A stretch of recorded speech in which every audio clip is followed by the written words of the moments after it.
অন্যায়ভাবে কারো সম্পদ আত্মসাৎ করতে পারেন না, অন্যায়ভাবে কারো শ্লীলতাহানি করতে পারেন না, কারো মর্যাদা ক্ষুণ্ণ করতে পারেন না। ইসলাম আপনাকে ঈমানের যে সনদ দিয়েছে, এই সনদের দাবি হচ্ছে অপরের মাল, জান, তার সম্পদ, তার ইজ্জত আবরু আপনার জন্য আল্লাহ হারাম করে দিয়েছেন। সূরা হুজরাতের 11 নম্বর আয়াতে পাক সরল অনুবাদও যদি আপনারা দেখে নেন তাহলে বুঝে এসে যাবে আল্লাহ সুবহানাহু ওয়া তাআলা কোনো কিছু লুকান নাই, কোনো কিছু হাইড করেননি। আমাদেরকে ধরে ধরে একটি একটি বিধান বুঝিয়ে দিয়েছেন যে তোমার উদ্দেশ্য প্রণোদিতভাবে তুমি কারো মান মর্যাদায় আঘাত করতে পারো না, কাউকে উপহাস করতে পারো না, কাউকে হেয়জ্ঞান করতে পারো না। তুমি যাকে ছোট মনে করছো হয়তো তার এমন কোনো আমল আছে যেটার কারণে তোমার চেয়ে হাজার গুণ সে আমার কাছে দামি হয়ে আছে। অপর মুসলমান যখন আমার আপনার হাত এবং মুখ থেকে নিরাপদ হবে, নবী বলেছেন তুমিই তো মুমিন হয়েছো, তুমিই তো মুসলমান হয়েছো। হাকিকিভাবে ঈমানের স্বাদ ওই বান্দাই নিতে পারে যার এই দুই অঙ্গ থেকে অপর বান্দারা স্বস্তিতে থাকে, নিরাপদে থাকে। قال الله تبارك وتعالى في محكم كتابه المجيد بسم الله الرحمن الرحيم يا أيها الذين آمنوا لا يسخر قوم من قوم عسى أن يكونوا خيرا منهم ولا نساء من نساء عسى أن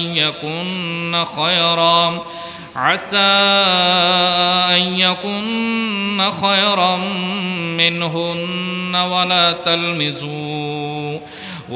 تلمزوا أنفسكم ولا تنابزوا بالألقاب بئس الاسم الفسوق بعد الإيمان ومن لم يتب فأولئك هم الظالمون صدق الله مولانا العظيم وبلغنا رسوله النبي الحبيب الكريم ونحن على ذلك من الشاهدين والشاكرين والحمد لله رب العالمين مولاي صل وسلم دائما أبدا على حبيبك خير الخلق كلهم মাহে রমজানুল মুবারক, এরপরে শাওয়ালুল মুকাররম, তারপরে আসলো জিলকদ শরীফ। ইসলামের শরীয়তের যে গুরুত্বপূর্ণ বিধানাবলী আছে তন্মধ্যে একটি হচ্ছে পবিত্র হজ ব্রত পালন। এই হজের জন্য আল্লাহর রসুল 3টি মাসকে ঘোষণা করেছেন। সবাই বলে সুবহানাল্লাহ। প্রথম মাস হচ্ছে শাওয়াল মাস, তারপরে জিলকদ, এরপরে হচ্ছে মূল পর্ব জিলহজ। যেহেতু তৎকালীন সময়ে বান্দারা দূর দূরান্ত থেকে পানিপথে, স্থলপথে সফর করে যেত, প্রায় 2-3 মাস আগে থেকে পূর্ব প্রস্তুতি নিয়ে হজের জন্য তারা গমন করতেন। তাই নবী আকরাম সাল্লাল্লাহু আলাইহি ওয়াসাল্লাম ফরজ হজ আদায়ের জন্য নিয়ত করার জন্য 3টি মাস আমাদেরকে উপহার দিয়েছেন। সবাই বলি সুবহানাল্লাহ। তাই আজ আমরা যে মাসে উপনীত জিলকদ মাস, এই জিলকদ শরীফ হচ্ছে হজের 3 মাসের দ্বিতীয় মাস।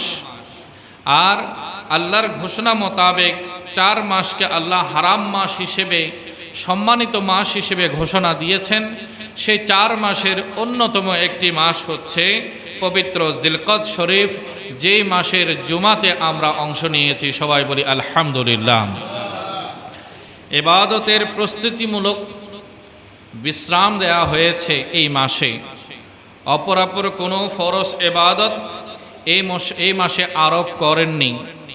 ইতিপূর্বের মাসগুলো যদি আমরা দেখি, রজব মাস, শাবান মাস, রমজান মাস, শাওয়াল মাস, প্রতি মাসে ধারাবাহিকভাবে ইবাদতের কর্মসূচি আছে কি না? আছে। রজবুল মুরাজ্জব শরীফ থেকে আমরা রমজানের প্রস্তুতি শুরু করেছি। সেখানে আমরা যাদেরকে আল্লাহ তৌফিক দিয়েছেন 10টি আমরা নফল রোজা রেখেছি। শাবান মাসে 20টি রোজা রেখেছি। আর রমজানুল মোবারকে পূর্ণ 1 মাস 30টি রোজা পালন করেছি। এরপরও কি শেষ হয়ে গেল? না। ঈদুল ফিতরের দিন ঈদ উদযাপন করার পরে ফজিলত বরকতের 6টি শাওয়ালের নফল রোজা আদায়ের নির্দেশ এসেছে এবং বলা হয়েছে যারা রমজানের পাশাপাশি এই 6টি রোজাও পালন করবে, আল্লাহ সুবহানাহু ওয়া তাআলা সেসব মুমিন মুমিনা বান্দা বান্দিকে পূর্ণ 1 বছর রোজা রাখার সওয়াব দান করবেন। সেই মহান ফজিলত বারাকাত আমাদের অনেকের পরিবারের সদস্য, অনেক মুমিন মুমিনা বান্দা বান্দি অর্জন করেছেন। আল্লাহ তাআলা তাদের সকলের ইবাদত বান্দেগি কবুল এবং মঞ্জুর করুন, আমিন। বিশেষ করে আমরা যে মাসে এসে উপনীত হয়েছি এর আরবি নাম হচ্ছে যুলকাদা। ফার্সিতে জিলকাদা, উর্দুতে জিলকাত, বাংলায় জিলকত রূপ ধারণ করেছে। যুলকাদা বা জিলকত অর্থ হলো বসা, স্থিত হওয়া, বিশ্রাম নেয়া। জিলকত মাসের আগের 4 মাস রজব, শাবান, রমজান, শাওয়াল ধারাবাহিক নির্ধারিত ইবাদতে ব্যস্ততার সময় কাটানোর মাস ছিল। এখন আমরা যে মাসে উপস্থিত হয়েছি সেই মাস হচ্ছে পবিত্র জিলকত মাস। এই জিলকত মাসের পরবর্তী আবার 2 মাসে জিলহজ মাস এবং মুহররম মাসে আল্লাহ এবং আল্লাহর রসুলের পক্ষ থেকে আমাদের উপরে সিয়াম পালন করা এবং ওয়াজিব কোরবানি আদায় করার বিধান, আল্লাহর ইবাদত ফরজ হজ আদায় করার বিধানও আল্লাহ তাআলা অর্পণ করেছেন। সবাই বলি আলহামদুলিল্লাহ। আগামী মাসে প্রথম দশকের 9 দিন নবী করিম সাল্লাল্লাহু আলাইহি ওয়াসাল্লাম জীবনে প্রতিবারই এই 9 দিনের রোজাগুলো পালন করতেন এবং আল্লাহ সুবহানাহু ওয়া তাআলা সেটার ফজিলত বারাকাত সম্পর্কে সূরা ফজরের সূচনাতেই বলেছেন, বিসমিল্লাহির রহমানির রহিম, ওয়াল ফাজরি ওয়া লায়ালিন আশ, প্রভাতের শপথ, ভোরবেলার শপথ আর 10 রাতের শপথ। মুফাসসিরিনে কেরাম বলছেন এখানে 10 রাত বলতে আল্লাহ সুবহানাহু ওয়া তাআলা জিলহজ মাসের প্রথম দশকের কথা বুঝিয়েছেন। তাহলে সেই 10 রাতের ইবাদতের ব্যাপারে অনেক ফাজাইল আছে, ইনশাআল্লাহ আমরা ঠিক সময়ে আলোচনা করব। আল্লাহ সুবহানাহু ওয়া তাআলার হাবিব রোজা পালন করেছেন এবং মক্কায়ে মুকাররমায় আরাফাতের ময়দানে মিলিত হওয়ার দিন 9 জিলহজ আরাফা দিবস। সেদিনকে আল হজ্জ আরাফা বলা হয়েছে, যে যারা আরাফায় অবস্থান করেছে তাদের হজ কবুল হয়ে গেছে। সেই মহান সান্নিধ্য আল্লাহর নৈকট্য অর্জনের সুযোগ আগমন করছে আগামী মাস জিলহজ মাসে। এর 10 তারিখে আমরা হযরতে ইব্রাহিম খলিলুল্লাহ আলাইহিস সালামের সুন্নাহকে পুনরুজ্জীবিত করার জন্য প্রতি বছরের নেই এবারও ইনশাআল্লাহ তাবারক ওয়া তাআলা পবিত্র ঈদুল আজহা উদযাপন করব এবং পবিত্র ঈদে কোরবানি পালন করব। সবাই বলি আলহামদুলিল্লাহ। পরের মাস হবে মুহররমুল হারাম শরীফ, আরবি হিজরি সনের প্রথম মাস। প্রথম তারিখ থেকেই ভাব গাম্ভীর্য ছড়িয়ে পড়বে পুরো মুসলিম জাহানে। নবী করিম সাল্লাল্লাহু আলাইহি ওয়াসাল্লামের ঐতিহাসিক সেই হিজরতের স্মৃতিটি আমাদের সামনে ভেসে উঠবে। আর ভাগ্যবানেরা এই মাসের প্রথম 10 দিন 10টি রোজা পালন করে থাকে। সেগুলো নফল রোজা এবং বুজুর্গানে দিন 10 দিনে 10টি রোজা পালন করেছেন। আমার পেয়ারা রসুল সাল্লাল্লাহু আলাইহি ওয়াসাল্লাম বলেছেন, যদি কারো দ্বারা 10 দিন রোজা রাখতে সম্ভব না হয় তারা যেন অন্তত 9 এবং 10 কিংবা 10, 11 দুদিন করে তারা যেন অবশ্যই রোজা পালন করে। এই রোজাতে আল্লাহ তাআলা অনেক বড় সওয়াব রেখেছেন। তাহলে বুঝাতে চাচ্ছিলাম আগামী 2 মাস যা আগমন করছে তাতেও নির্দিষ্ট ইবাদতের নির্দেশনা আছে কিনা? আছে। পূর্ববর্তী 4 মাসেও নির্ধারিত ইবাদতের নির্দেশনা আছে। মাঝখানে জিলকত শরীফে নির্ধারিত ইবাদতের ঘোষণা না থাকলেও বান্দার জন্য সমূহ এবং সুবর্ণ সুযোগ হচ্ছে অবসরের সময়। যখন বান্দা বিশ্রামের সুযোগ পায়, অবসরকালীন সময় পায়, আল্লাহর উপর থেকে কোনো কিছু বাধ্যবাধকতা আইন যদি দেয়া না হয় তাহলে বান্দা স্বাধীন আছে। বান্দা যত বেশি পারে তত বেশি নফল ইবাদত করবে। আল্লাহ সুবহানাহু ওয়া তাআলা এই গনিমত, এই সুবর্ণ সুযোগকে কাজে লাগানোর আমাদের তৌফিক দান করুক, আমিন। এই জিলকদ মাসে আরবের লোকেরাও কোনো যুদ্ধ বিগ্রহ, কোনো বিবাদে জড়াতো না। তারা এই মাসকে সম্মান করত, পবিত্রতা বজায় রাখত, কোনো রক্তপাত, কোনো সংঘাতের দিকে যেত না, একে অপরের ইজ্জত আবরু সম্মানের উপরে আঘাত করত না। আল্লাহ সুবহানাহু ওয়া তাআলার হাবিব সাল্লাল্লাহু আলাইহি ওয়াসাল্লামের যুগেও দেখা গেছে বান্দারা এই মাসে ইবাদত বন্দেগীর দিকে ধাবিত হতো, এবং বিশেষ করে অপর অপর মাসের মতো এই মাসের প্রথম তারিখে, 10 তারিখে, 20 তারিখে, 29তম তারিখে এবং 30তম তারিখে নফল রোজা পালন করেছেন তারা। আর চাঁদের হিসেবে 13, 14 ও 15 তারিখে আইয়ামে বীজের রোজা, যা আদি পিতা হযরত সৈয়দনা আদম সফিউল্লাহ আলাইহিস সালামের সুন্নাহ হিসেবে প্রচলিত আছে। নবী করিম সাল্লাল্লাহু আলাইহি ওয়াসাল্লামও যে সুন্নাহ কখনো ত্যাগ করেননি, সেই সুন্নাহও আমল করার সুযোগ আছে এই মাসে। সবাই বলি আলহামদুলিল্লাহ। এবং যাদের সুযোগ আছে প্রতি সপ্তাহে সোমবার, বৃহস্পতিবার তিনি যেন রোজা পালন করেন। আল্লাহ সুবহানাহু ওয়া তাআলা দরবারে ইবাদত বন্দেগীর মাত্রা যেন বাড়িয়ে দেন। সালাতুত তাসবিহ, সালাতুত তাহাজ্জুদ, সকালবেলা ফজরের নামাজের পর যখন সূর্য উঠে যাবে, এরপরে চাশতের নামাজ, ইশরাকের নামাজ, যে নফল ইবাদতগুলো আছে, মাগরিবের পরে আওয়াবিনের নামাজ, রাতের বেলা এশারের পরে নফল নামাজ, এবং রাত্রি জাগরণ করে তাহাজ্জুদের নামাজ, কিয়ামুল লাইলের নামাজ আমরা যেন আদায় করতে পারি। আল্লাহ সুবহানাহু ওয়া তাআলা আমাদের তৌফিক নসিব করুক, আমিন। আমার বোনেরা যারা আমার কথা শুনছেন, তাদেরকেও আমি উদ্দেশ্য করে বলবো, তাসবিহ, দুরুদ, কোরআন তেলাওয়াত, সাদকা খায়রাত, এগুলোতে যেন আমরা কল্যাণের কাজে প্রতিযোগিতায় অংশগ্রহণ করি। আল্লাহ তাআলা আমাদের সবাইকে তৌফিক দান করুক, আমিন। যেহেতু সম্মানিত মাস, কোনো বিবাদে আমরা জড়াবো না, কারো সাথে আমরা কোনো ধরনের খারাপ আচরণ করব না, কারো প্রতি আমাদের কোনো ধরনের বিদ্বেষ ছড়াবো না, আমরা পবিত্র পরিবেশ বজায় রাখব। আল্লাহ সুবহানাহু ওয়া তাআলা আমাদেরকে নিরাপদ জীবন নসিব করুক, আমিন। সূরা হুজরাতের একটি গুরুত্বপূর্ণ আয়াত আমি আপনাদের সম্মুখে তেলাওয়াত করার সৌভাগ্য অর্জন করেছি। আল্লাহ সুবহানাহু ওয়া তাআলা ইরশাদ করেছেন, ইয়া আইয়ুহাল্লাযীনা আমানু, হে মুমিনগণ, লা ইয়াসখার কওমুন মিন কওমিন, কোন সম্প্রদায় যেন অন্য সম্প্রদায়কে উপহাস না করে, কোনো গোত্র অপর কোনো গোত্রকে যেন ঠাট্টা মস্করা না করে, তাদেরকে যেন হেয় প্রতিপন্ন না করে, উপহাস না করে। কেন?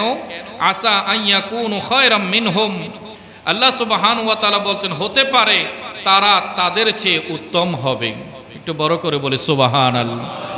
আমি আপনি যাকে ছোট জ্ঞান করছি, যাকে তুচ্ছ তাচ্ছিল্য করছি, যাকে উপহাস করছি, তার মর্তবা, তার মর্যাদা আল্লাহর দরবারে আমি আপনার চেয়ে তো দামি হতে পারে। বয়ান করছেন কে? আল্লাহ। এরপর আল্লাহ সুবহানাহু ওয়া তাআলা বলছেন, ওয়ালা নিসাউন মিন নিসাইন, কোন রমণীরা যেন অপর নারীদের প্রতি উপহাস না করে, কারণ আসা আইয়াকুন্না খায়রাম মিনহুন্না, কেননা হতে পারে তারা তাদের চেয়ে উত্তম হবে। যারা উপহাসকারী আর যারা উপহাসের শিকার, দুইয়ের মধ্যে আল্লাহ সুবহানাহু ওয়া তাআলা বলছেন উপহাসকারীর চেয়ে উপহাসের শিকার, সে নির্যাতিত জুলুমের শিকার ব্যক্তিবর্গ বা রমণীরা তো আল্লাহর দরবারে তাদের চেয়েও উত্তম হতে পারে। একটু বড় করে বলি সুবহানাল্লাহ। আল্লাহ সুবহানাহু ওয়া তাআলা বলছেন, ওয়ালা তালমিজু আনফুসাকুম, তোমরা একে অপরকে দোষারোপ করো না। ওয়ালা তানাবাজু বিল আলকাব, এবং তোমরা একে অপরকে মন্দ উপনামে ডেকো না। বিসাল ইসমুল ফুসুক বাদাল ঈমান, ঈমান আনার পরে কারো প্রতি মন্দ নাম সম্বোধন করা, সম্পর্কিত করা কতই না নিকৃষ্ট কাজ। আল্লাহ সুবহানাহু ওয়া তাআলা বলছেন, ওয়ামান লাম ইয়াতুব ফাউলাইকা হুমুজ জালিমুন, আর যারা তওবা করে না তারাই জালিম বনে যায়। একটু বড় করে বলুন নাউজুবিল্লাহ। আজ এমন একটি সময়ে আমরা এসে উপনীত হয়েছি, সময়ে সময়ে প্রত্যহ আমরা দেখতে পাচ্ছি মানুষ মানুষকে নিয়ে ঠাট্টা করছে, মস্করা করছে, মানুষের মানহানি করছে, সোশ্যাল মিডিয়াতে ট্রল করা হচ্ছে, বুলিংয়ের শিকার হচ্ছে মানুষ। বলা হচ্ছে মানুষকে সামাজিক যোগাযোগ মাধ্যমে সোশ্যাল বুলিংয়ের শিকার হতে হচ্ছে, এবং আমাদের যুবকেরা দেখা যাচ্ছে সেসব ভিডিও তৈরি করছে, শর্ট ফিল্ম তৈরি করছে, টিকটক করে অনলাইনে পোস্ট করে দিচ্ছে। দেখুন, একজনে ভিডিও ধারণ করছে, হাজার জনে হাসছে, আর একজন মানুষ নীরবে নিবৃত্তিতে ধুকে ধুকে মরে যাচ্ছে। আমরা ভাবতেও পারছি না আমরা তাকে কত অন্ধকার জগতের দিকে ঠেলে দিচ্ছি। শুধু আমাদের আনন্দের জন্য, সাময়িক একটু মনোরঞ্জনের জন্য আমরা অপরকে উপহাস করাকে বিনোদনের মাধ্যম বানিয়েছি। একটু বড় করে বলি নাউজুবিল্লাহ। অথচ ইসলাম বলেছে তোমাদের একে অপরের রক্ত, একে অপরের সম্পদ, একে অপরের সম্মাননা, মান মর্যাদা এক মুসলমানের উপর অপর মুসলমানের জন্য হারাম হয়ে যায়। আল্লাহ সুবহানাহু ওয়া তাআলার হাবিব সাল্লাল্লাহু আলাইহি ওয়াসাল্লাম জানিয়ে দিয়েছেন যে কয়েকটি বিষয় আল্লাহ হারাম করেছেন, তন্মধ্যে অন্যতম হলো কারো সম্মান নিয়ে খেলা করা। কারো সম্মান নিয়ে তামাশা করার অধিকার ইসলাম কাউকে দেয় নাই। রাসূল করিম সাল্লাল্লাহু আলাইহি ওয়াসাল্লাম হাদিসে পাক সুনান ইবনে মাজাহ শরীফের 3933 নম্বর হাদিস, আল্লাহ রাসূলের ইরশাদ, ক্বালা রাসূলুল্লাহি, প্রত্যেকে বলি সাল্লাল্লাহু আলাইহি ওয়াসাল্লাম, কুল্লুল মুসলিমি আলাল মুসলিমি হারামুন। নবী করিম সাল্লাল্লাহু আলাইহি ওয়াসাল্লাম বলছেন, দামুহু ওয়া মালুহু ওয়া ইরজুহু, প্রত্যেক মুসলিমের জান, মাল ও মান সম্মান অন্য মুসলিমের জন্য হারাম। আপনি অন্যায়ভাবে কারো জীবন নিতে পারেন না, অন্যায়ভাবে কারো সম্পদ আত্মসাৎ করতে পারেন না, অন্যায়ভাবে কারো শ্লীলতাহানি করতে পারেন না, কারো মর্যাদা ক্ষুণ্ণ করতে পারেন না। ইসলাম আপনাকে ঈমানের যে সনদ দিয়েছে, এই সনদের দাবি হচ্ছে অপরের মাল, জান, তার সম্পদ, তার ইজ্জত আবরু আপনার জন্য আল্লাহ হারাম করে দিয়েছেন। আজ দুঃখের বিষয়, চতুর্দিকে আমরা দেখতে পাচ্ছি বর্তমান যুগে এক মানুষের সম্মান অপর মানুষের কাছে অতি সস্তা হয়ে গেছে। কি বলেন, ঠিক কিনা? অতি সস্তা হয়ে গেছে। কিছু মানুষ অন্যকে তুচ্ছ করার মধ্যেই নিজের মনের শান্তি খুঁজে পায়।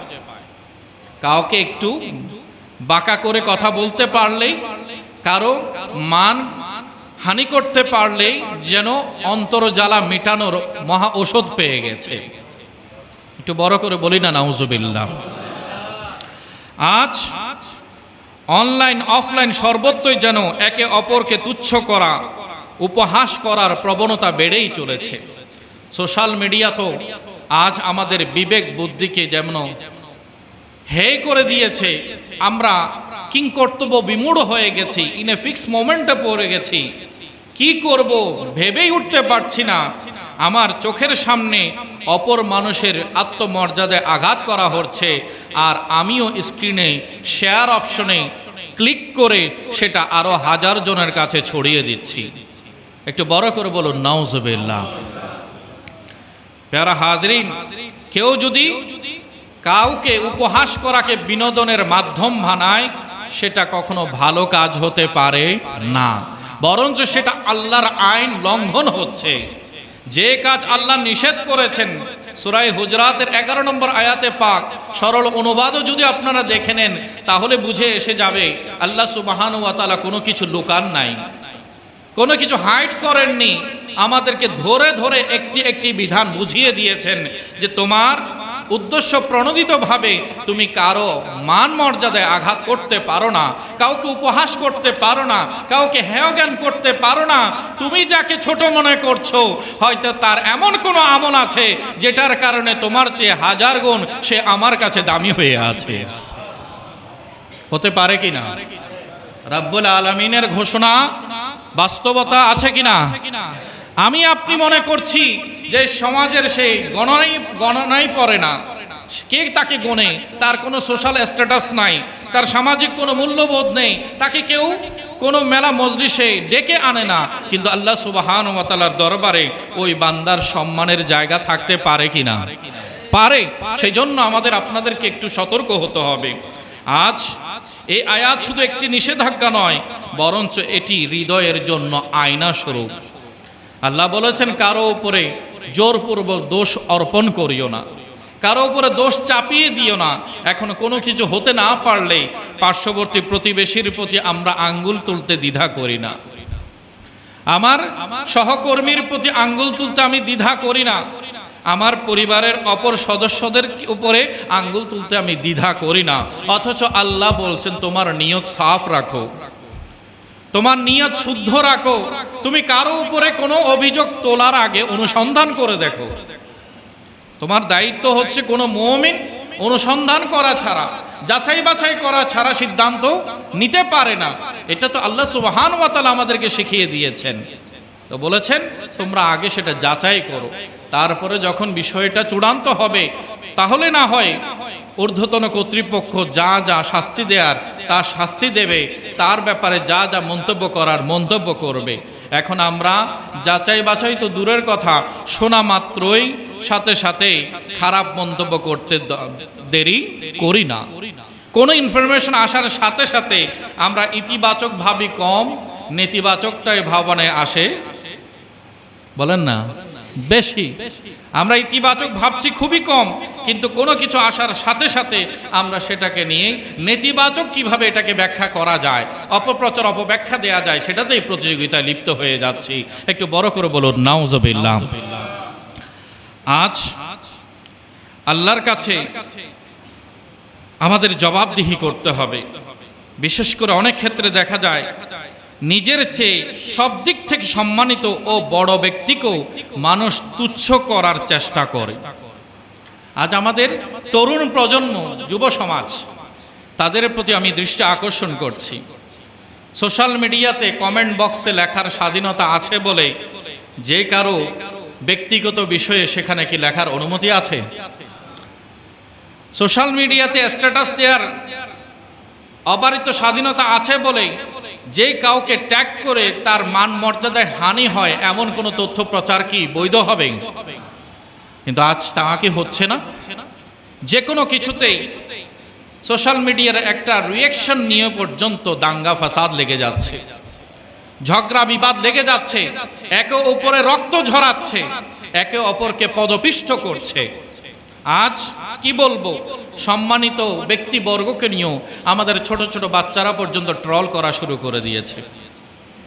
তিনি না হয় বলার সময় তার ভাষা ভঙ্গিমা এত বেশি উন্নত মানের নাও হতে পারে, কিন্তু যার যার পজিশন অনুপাতে তিনি একটা সম্মানের অধিকার রাখেন কিনা, কথা বলেন রাখেন কিনা। এখন তিনি চলাফেরায় যদি সঠিকভাবে সুন্দরভাবে সুচারুরূপে সবগুলো মেনটেন করতে না পারেন, এটাকে কেউ যদি অনুকরণ করে দেখিয়ে হাস্যরসের ভিডিও বানিয়ে তার মর্যাদায় আঘাত হানে, সেটা কি বৈধ হবে নাকি অবৈধ? অবশ্যই অবৈধ। কারো কণ্ঠস্বর হয়তো আপনার মতো এত সুললিত নয়, এত সুন্দর নয়, মধুময় নয়, শুনতে ভালো লাগে না, কিন্তু সেই কণ্ঠকে অনুকরণ নকল করতে গিয়ে তার মর্যাদা হানি করে ভিডিও তৈরি করে আমাদের সন্তানেরাই, আমার ঘরে যারা পালিত হচ্ছে, আমাদের সমাজে যারা পালিত হচ্ছে, তারাই এগুলো বিশ্বের মানুষের সামনে তুলে ধরছে, ফুটিয়ে তুলছে। সে একটি ভিডিও ছেড়েছে, 1000 জন দেখেছে। আর কোরআন বলছে যে গুনাহ ছড়ায়, যতজন ওই গুনায় যুক্ত হয়, সবার গুনাহের ভার তার কাঁধেই বর্তায়, তার কাঁধে বর্তায়। তা আপনি একটা ভিডিও দিয়েছেন, আর ফানি ভিডিও যেগুলো, বোলিংয়ের ভিডিও যেগুলো, এগুলোকে মিম ভিডিও বলে। বর্তমান আধুনিক সোশ্যাল অ্যাক্টিভিস্ট যারা আছে তারা বলে মিম ভিডিও। এই বোলিং করা হচ্ছে, সোশ্যাল বুলিংয়ের শিকার করা হচ্ছে, তাকে মানসিকভাবে যন্ত্রণা দেওয়া হচ্ছে, শারীরিকভাবে ধাক্কা দিয়ে ফেলে দেওয়া হচ্ছে। আমরা দেখছি অনেক সময় বিভিন্নভাবে পথচারীদেরকে নানানভাবে অস্বাভাবিক অপ্রত্যাশিত পরিস্থিতির মুখোমুখি হতে হচ্ছে। দেখা যাচ্ছে যখন তার উপরে চওড়া হয়ে যায় তখন সে দেখায় ওদিকে ভিডিও হচ্ছে। এটা শুধু মজা করার জন্য করেছি। আপনাকে মজা করার নামে আর একজন মানুষকে কষ্ট দেওয়ার অনুমতি অধিকার কে দিয়েছে? কে দিয়েছে আপনাকে এই অধিকার? আর একজন মানুষের অনুমতি ছাড়া তার ভিডিও ধারণ করার, তার প্রাইভেসিকে লঙ্ঘন করার, তার ব্যক্তিগত বিষয়কে সবার সামনে তুলে ধরার? মনে করছেন আপনি এটা মজার বিষয়, কিন্তু তার জীবনের জন্য এটা বড় কাল হয়ে দাঁড়াচ্ছে। তার একটা অঙ্গন আছে কিনা, তার পরিবার আছে, তার সন্তান আছে, তার কর্মস্থল আছে, সেখানে যখন এই ভিডিও ফুটেজগুলো শেয়ার হয়ে যায়, পেয়ে যায়, তখন লোকে তাকে দেখে তার দিকে তাকিয়ে তাকিয়ে উপহাসের নিয়তে তারা হাসি ঠাট্টা করতে থাকে। তখন ওই ব্যক্তির মর্যাদার পাহারা কে দিবে? ওই ব্যক্তির আত্মসম্মানের সুরক্ষা কে দিবে? প্রোটেকশন কে দিবে? আপনি তো মজা বলে ছেড়ে দিয়েছেন। তাই খবরদার মনে রাখবেন, একজনে ভিডিও করেছেন, 1000 জন দেখেছে, 1000 জনের গুনাহ আপনি একাই বহন করছেন। 1000 জন দেখেছে, তারা যদি শেয়ার করে থাকে তাহলে তারাও গুনাহগার হবে। আর যে প্রথমে ভিডিও দিয়েছে, যত জনের কাছে এই ভিডিও যাক না কেন, ফানি ভিডিওতে রিচ বেশি, ভিউয়ার্স বেশি, কমেন্ট বেশি। টিকটকের মধ্যে ফানি ভিডিওতে কমেন্ট বেশি, রিয়্যাক্ট বেশি এবং এটার শেয়ারিং বেশি, এগুলো রিচ বেশি হয়, ভিউয়ার্স বেশি হয়। তো যত বেশি রিচ হচ্ছে তত বেশি আপনার গুনাহও ছড়াচ্ছে। মনে করবেন না আপনি বাহাদুরির কাজ করেছেন, বরঞ্চ নিজের পায়ে নিজে কোরআন মেরেছেন। আল্লাহ তাআলা আমাদের সবাইকে সতর্ক হওয়ার তৌফিক দান করুন, আমিন। সম্মানিত হাজিরিন, নবী করিম সাল্লাল্লাহু আলাইহি ওয়াসাল্লাম ইরশাদ করেছেন, তিরমিজি শরীফের 1927 নম্বর হাদিসে পাক, আল্লাহ রাসূল ইরশাদ করছেন, বিহাসবিল ইমরিইন মিনাশ শাররি আন ইয়াহকিরা আখাহুল মুসলিম। একজন মানুষের খারাপ হওয়ার জন্য এতটুকুই যথেষ্ট যে সে তার মুসলিম ভাইকে তুচ্ছ জ্ঞান করে। কেউ যদি তার কোনো মুসলমান ভাইকে হেয় প্রতিপন্ন করে, তাহলে সেটাই তার খারাপ মানুষ হওয়ার জন্য, পরিচয় দেওয়ার জন্য যথেষ্ট। একটু বড় করে বলুন নাউজুবিল্লাহ।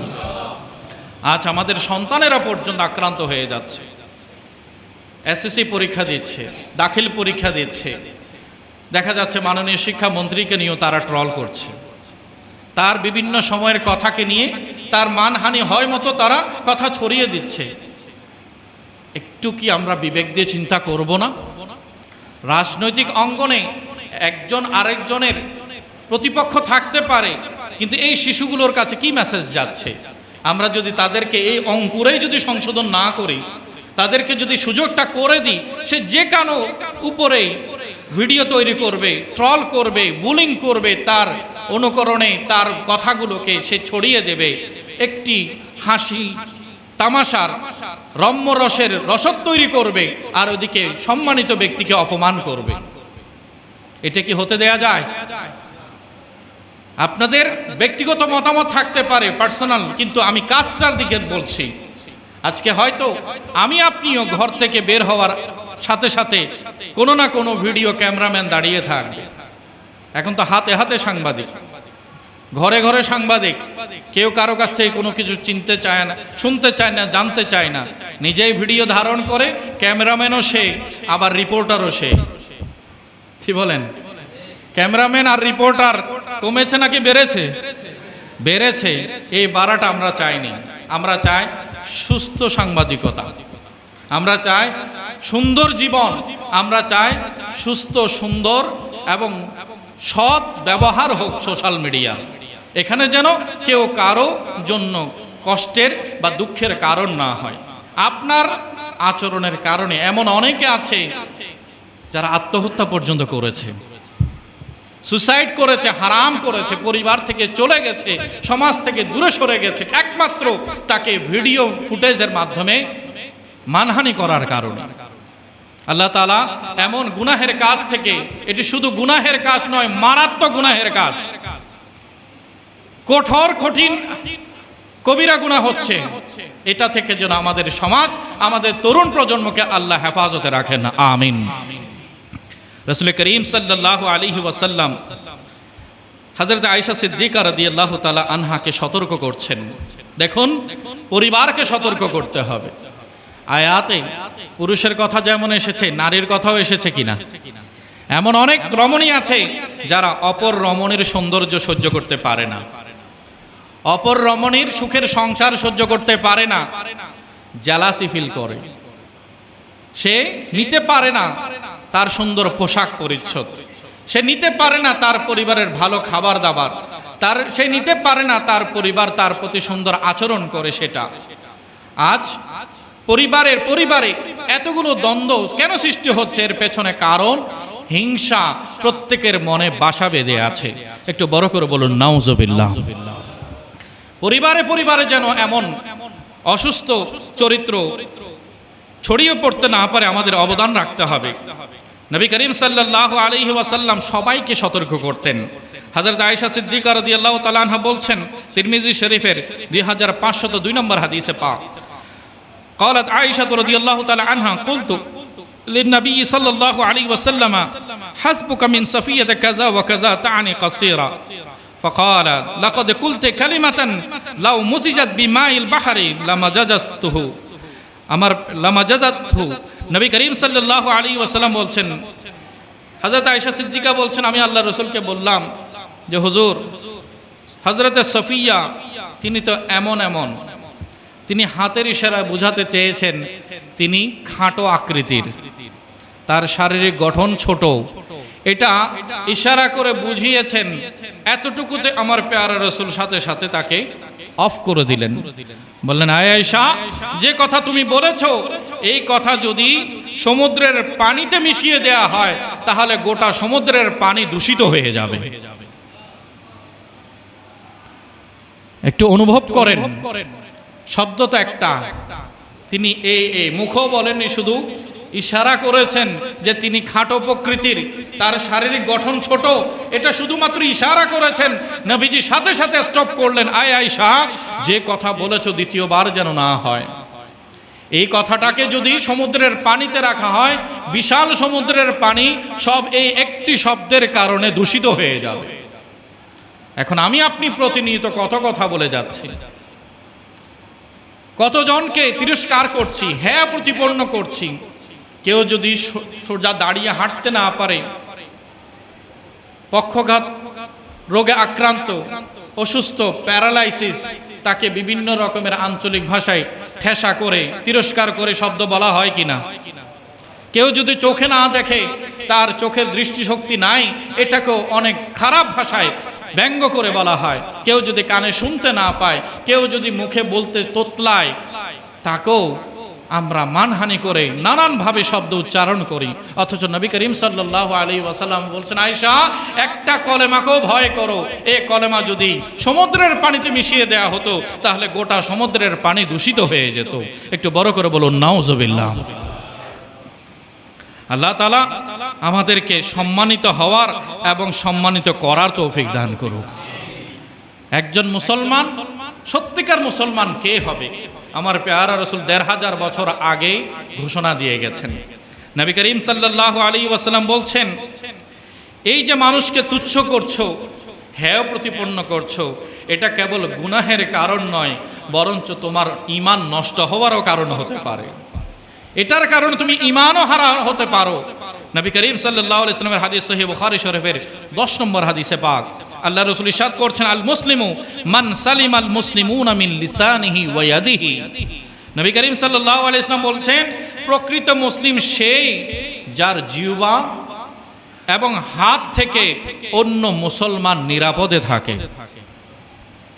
বড় করে বলি না সুবহানাল্লাহ। আমার জুবান থেকে, আমার হাত থেকে, আমার মুখেও কেউ আক্রান্ত হবে না, আমার হাতেও কেউ আক্রান্ত হবে না। অপর মুসলমান যখন আমার আপনার হাত এবং মুখ থেকে নিরাপদ হবে, নবী বলেছেন, তুমিই তো মুমিন হয়েছ, তুমিই তো মুসলমান হয়েছ। হাকিকিভাবে ঈমানের স্বাদ ওই বান্দাই নিতে পারে যার এই দুই অঙ্গ থেকে অপর বান্দারা স্বস্তিতে থাকে, নিরাপদে থাকে। একটু বড় করে বলি আলহামদুলিল্লাহ। আর কিভাবে বলবেন আমার পেয়ারা রাসূল?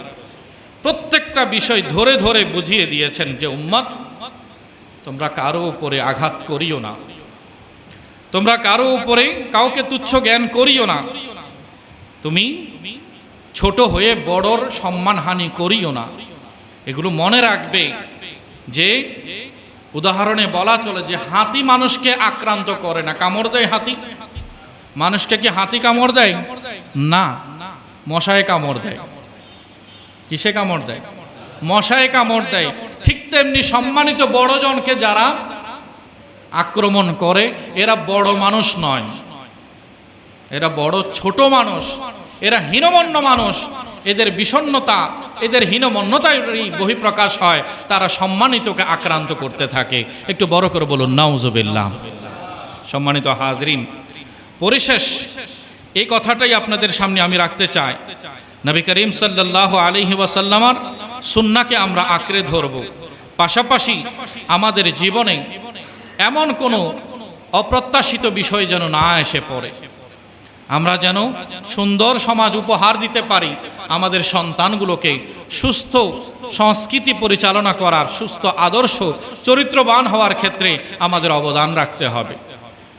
ব্যক্তিগত আক্রোশ কিংবা দলীয়গত কোন্দলের কারণে যেন আমরা কাউকে বিপথে পথগামী না করি, কাউকে যেন গুনাহের দিকে আমরা অগ্রসর না করি। আমরা তার অপরাধ হলে সেটাকে চিহ্নিত করব, সংশোধন করে দেব। আর যদি সে এমনিতে সংশোধন না হয় তাহলে যথাযথ কর্তৃপক্ষের মাধ্যমে তার শাস্তি নিশ্চিত করে তাকে ভুল পথ থেকে সুপথে আনার জন্য ব্যবস্থা নেব। আল্লাহ তাআলা আমাদের সবাইকে তৌফিক দান করুক, আমিন। একটি প্রশ্ন, আমাদের পরিবারে কেউ যদি আসেন, দরজা লক থাকে, তিনি কিভাবে ঘরে প্রবেশ করবেন? গৃহে প্রবেশ করার জন্য অনুমতি নিতে হয়। কোরআন আল্লাহ সুবহানাহু ওয়া তাআলা ইরশাদ করেছেন, তোমরা যতক্ষণ পর্যন্ত সালাম বিনিময়ের মাধ্যমে গৃহবাসীর কাছ থেকে অনুমতি নেবে না, ততক্ষণ পর্যন্ত ওই গৃহে প্রবেশ করার অনুমতি নাই। দুঃখজনক ব্যাপার, অনেকে দেখা যায় বেল থাকলে তো বেল দেয়, অন্যথায় দেখা যায় তার গৃহের দরজাতে বেশি নক করতে থাকে, অথবা দেখা যায় অনুমতি ছাড়াই গৃহের দরজার লক মোচড়াতে থাকে। অতর্কিতভাবে কেউ যদি কারো পরিবারে প্রবেশ করে ফেলে, সেক্ষেত্রে ভেতরে যারা আছে, সেখানে পুরুষ হোক বা নারী হোক, সবসময় তিনি নিজের লজ্জা, নিজের পর্দা মেনটেন করে থাকতে পারেন না। অনেক সময় যেহেতু এখন বিদ্যুৎ বিভ্রাটের সময়, সেক্ষেত্রে অনেক ক্ষেত্রে তাদেরকে সেভাবে গুটিয়ে থাকতে তারা সময়ের কারণে, পরিবেশের কারণে পারেন না। তো নিজের পরিবারে নিজের একটা স্বাধীনভাবে তারা অবস্থান করেন। বাহিরে কেউ যদি সেখানে অতর্কিতভাবে অনুমতি ব্যতি রেখে প্রবেশ করে, তখন তাদের আত্মসম্মানের মধ্যে আঘাত হবে কিনা? হবে। সেজন্য ইসলামী শরীয়তে নবী করিম সাল্লাল্লাহু আলাইহি ওয়াসাল্লামের ঘর লক করা। একজন সাহাবী আসলেন, কড়া নাড়ছেন। আল্লাহ রাসূল সাল্লাল্লাহু আলাইহি ওয়াসাল্লাম জিজ্ঞাসা করলেন, মান, কে? তিনি বাইর থেকে আওয়াজ দিলেন, আনা, আমি। এই ভুলটা আমরা অনেকে করি। জিজ্ঞেস করা হলে নিজের পরিচয় না দিয়ে আমরা বলি কি? আমি। নবী করিম সাল্লাল্লাহু আলাইহি ওয়াসাল্লাম বলেন, আনা আনা, আমি আমি। আমি আমি তো কারো পরিচয় হতে পারে না, তার নাম আছে, তার অ্যাড্রেস আছে। তা ভেতরে যিনি, তিনি যেহেতু আপনাকে দেখছেন না, দৃশ্যমান নয়, তাহলে ওই ব্যক্তিকে আপনার পরিচয় দেওয়াটাই তখন আবশ্যক। যতক্ষণ পর্যন্ত পরিচয় নিশ্চিত করবেন না, ততক্ষণ দরজা খোলা তার জন্য বাধ্যতামূলক নয়। ইসলামও সেটাই বলেছে, আপনি নিজের পরিচয়টা দিবেন। নবী করিম সাল্লাল্লাহু আলাইহি ওয়াসাল্লাম অপছন্দ করলেন এবং বললেন, যখনই তোমরা কারো দুয়ারে যাবে অনুমতি নেওয়ার জন্য প্রবেশের, তখন তোমরা দরজার এক পাশ হয়ে দাঁড়াবে, বাম পাশ হয়ে তোমরা দাঁড়াবে, আড়াল করে দাঁড়াবে, যাতে করে কোনো কারণে তিনি যদি অপ্রস্তুত অবস্থায় দরজা খুলে ফেলেন, তার ঘরের ইজ্জত যেন তোমার সামনে প্রদর্শন না হয়। কারো ঘরে উকি ঝুঁকি দেয়া, কারো প্রাইভেসির দিকে নজর করা ইসলাম হারাম করেছে। সেজন্য বলেছে অনুমতি নেওয়ার সময়ও তুমি এক পার্শ্ব হয়ে দাঁড়াবে, যে পার্শ্ব থেকে ভেতর থেকে কেউ আসলে তিনি সরাসরি তোমার সাথে ফেস করবেন না। অনুমতি চাইবে, কড়া নাড়বে এবং সালাম দেবে, 3 বার সালাম দেবে। ওয়াক্ত দেখবে, সময়সূচি দেখবে, যদি নামাজের ওয়াক্ত হয়ে থাকে তাহলে বান্দা হয়তো নামাজের মসল্লায়ও থাকতে পারে। সেই জন্য তুমি কমপক্ষে 4 রাকাত নামাজ ধীর সুস্থে আদায় করা পর্যন্ত অপেক্ষা করবে।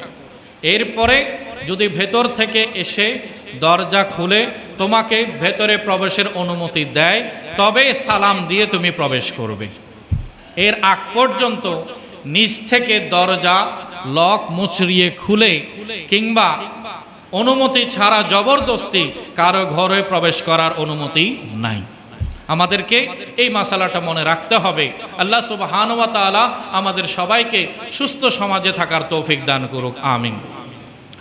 আরেকটি প্রশ্ন হচ্ছে, এক ভাই জানতে চেয়েছেন যে রমজানুল মুবারকে আমি খতম শেষ করেছি কিন্তু তেলাওয়াতে সেজদাগুলো আদায় করিনি, এখন সেগুলো তো কাজা রয়ে গেছে, সেগুলো কিভাবে আদায় করব? দেখুন, তেলাওয়াতে সিজদার বিধান হচ্ছে যদি তা নামাজের ভেতরে আদায় হয়, পড়া হয়, তাহলে নামাজের মধ্যেই সাজদা করা ওয়াজিব। যার কারণে আমরা তারাবিতে দেখেন যে তেলাওয়াতে সাজদাগুলো নামাজের ভেতরে আদায় করা হয়, কারণ যেগুলো নামাজের মধ্যে আয়াত তেলাওয়াত হবে সাজদার আয়াত, সেগুলো নামাজের ভেতরে সাজদাগুলো আদায় করা ওয়াজিব হয়ে যায়। এর বিপরীত হচ্ছে যদি কেউ একাকী তেলাওয়াত করে, তিনি সাজদার আয়াত তেলাওয়াত করেন, এক্ষেত্রে তার উপর তাৎক্ষণিক তেলাওয়াতে সাজদা আদায় করা ওয়াজিব নয়। তাকে সুযোগ দেওয়া হয়েছে, তিনি সময় সাপেক্ষ আদায় করতে পারেন। তবে সবচেয়ে অতি উত্তম এবং অতি গুরুত্বপূর্ণ হচ্ছে যদি তিনি ওযু অবস্থায় থাকেন, তাহলে যখনই তেলাওয়াতে সাজদা তার উপরে ওয়াজিব হয়েছে তখনই তিনি তার সাজদাটা আদায় করে দেবেন, এতে করে তিনি দায়মুক্ত হয়ে যাবেন। আর যদি তিনি বিলম্ব করেন, হায়াত মওত আল্লাহর হাতে, কখন কাকে আল্লাহ ডেকে নেন সেটা আল্লাহই বেহতর জানেন। যেহেতু আমরা অনিশ্চয়তার মধ্যে আছি, তাই বলবো বিলম্ব করা ঠিক হবে না। তবে ওলামায়ে কেরাম বলেছেন, তানবীরুল আবসারের মা'আদ-দুরুল মুখতারের মধ্যে আছে, ওয়াহিয়া আলা তারাখি আলাল মুখতার ওয়া ইয়াকরাহু তাখিরাহা তানজিহান। বলছে নামাজের বাইরে আয়াতে সেজদা পড়লে সঠিক মত অনুপাতে সেই সাজদা দেরি করে আদায় করা জায়েজ আছে।